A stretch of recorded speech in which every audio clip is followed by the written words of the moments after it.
Everyone to this crucial discussion on Anti-Tobacco Day. Today we are diving deep into the complexities of tobacco control. So let's kick off with some challenging questions.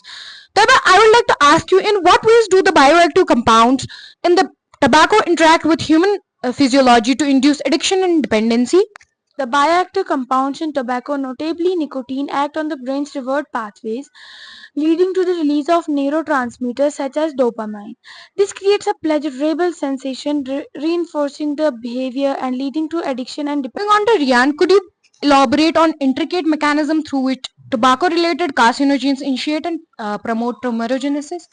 Tobacco-related carcinogens such as polycyclic aromatic hydrocarbons and nitrosamines damage DNA, leading to mutations. These mutations disrupt normal cellular processes, promoting uncontrolled cell growth and tumor formation, ultimately leading to cancer. Is the backdrop of evolving marketing tactics, I would like to ask you, Arbaz, how can we dissect the symbiotic relationships between tobacco industries and socioeconomic disparities? Industries often target vulnerable population through aggressive marketing tactics, exacerbating socioeconomic disparities. Understanding and addressing these disparities involve implementing policies that restrict marketing, increase education, and provide resources for association with marginalized communities. On to Rian, what are the nuanced socio-cultural factors that perpetuate the normalization of tobacco consumption, particularly within the vulnerable populations? Socio-cultural factors such as peer pressure, cultural norms, and historical context contribute to normalization of tobacco consumption. With vulnerable populations, socio-economic factors, lack of access to education and healthcare, and stresses further perpetuate this normalization. Of public policy, how do we navigate the delicate balance between individual liberties and imperative to safeguard public health in tobacco control initiatives? Navigating this balance involves implementing evidence-based policy that prioritize public health while respecting individual liberties. This includes measures such as taxation, advertising restrictions, smoke-free environment, and comprehensive cessation programs. Considering the multi-phase nature of tobacco addiction, Arbaz, I would like to ask you what interdisciplinary approach show promise in addressing both the physiological and psychological components of dependency. Disciplinary approaches combining pharmacological interventions, behavior therapy, social support networks, and public health invitations have shown promise in addressing both the physiological aspects of tobacco. The proliferation of alternative tobacco products.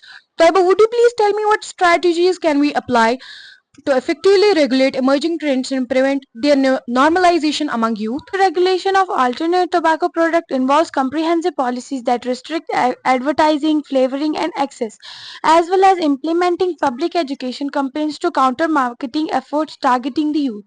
Could you elucidate the potential implications of secondhand smoke exposure on cardiovascular health, particularly in the context of vulnerable populations such as children and pregnant? Secondhand smoke exposure increases the risk of cardiovascular diseases such as heart attacks and strokes, particularly in vulnerable populations like children and pregnant women.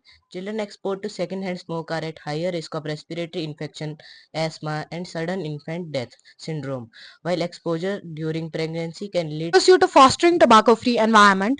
Abbas, how do we conceal the challenge posed by cultural practices deeply intertwined with tobacco consumption? These challenges involve engaging with communities to understand the cultural significance of tobacco and implementing culturally sensitive interventions. This includes providing alternative coping mechanisms, promoting traditional practices that do not involve tobacco, and fostering community-led initiatives for tobacco. Insights from our esteemed panelists. Thank you all for your invaluable contributions to this profound dialogue. Let's continue to grapple with these complexities as we thrive for a tobacco free future. That's all for today, folks. Until next time, keep questioning, keep advocating, and keep pushing for challenge. Farewell.